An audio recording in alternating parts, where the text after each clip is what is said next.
ఎవరైతే పొగాకు సమస్య మీద పోరాటానికి వచ్చిన రైతు బిడ్డల్ని జైళ్ళలో పెట్టి ఈ ప్రభుత్వం పాశవికంగా రైతు పోరాటాలను అణచివేయాలని చూస్తూ ఉంది. ఇది చారిత్రక తప్పిదం.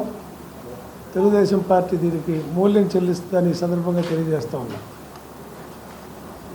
మాకు గిట్టుబాటు ధర రావట్లేదు అని రైతులు గగ్గోలు పెడతా ఉంటే వారికి మద్దతుగా జగన్మోహన్ రెడ్డి గారు వచ్చి ఈ జిల్లా రైతాంగం తరఫున గొంతుగ్గా కేంద్ర రాష్ట్ర ప్రభుత్వాలను కదిలించడానికి ఆయన వస్తే ఆయన వచ్చిన పిలుపు మేరకే ఇవాళ కేంద్ర ప్రభుత్వం కూడా కదిలి కేంద్ర మంత్రులు, కేంద్ర కార్యదర్శులు, సెంట్రల్ గవర్నమెంట్ కార్యదర్శులు అందరూ కూడా ఇవాళ ఆంధ్రప్రదేశ్ వచ్చి పొగాకు సమస్య మీద పర్యవేక్షిస్తున్నారంటే అది జగన్మోహన్ రెడ్డి గారు తిరిగిస్తేనని గమనించాలి.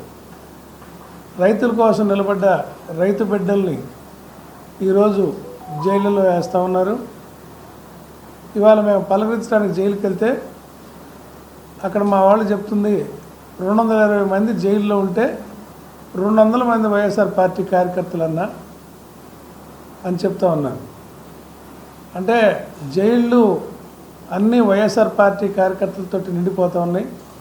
జైళ్ళు సరిపోకపోతే మేము స్కూళ్ళు కట్టాం, సచివాలయాలు కట్టాం, హెల్త్ క్లినిక్లు కట్టాం, హాస్పిటల్స్. మీరు జైళ్ళన్నా కట్టండి.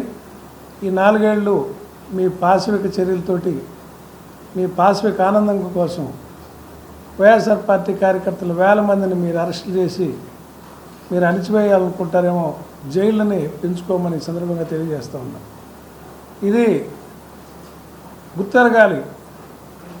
మీరు నేర్పించేదంతా మీకు రియాక్షను రివర్స్లో వస్తుంది. సమయం వైఎస్ఆర్ పార్టీ కార్యకర్తలు, నాయకులు తట్టుకోగలరు ఇటువంటి వాతావరణాన్ని. రేపు మీరైతే తట్టుకోలేరని సందర్భంగా తెలియజేస్తున్నా.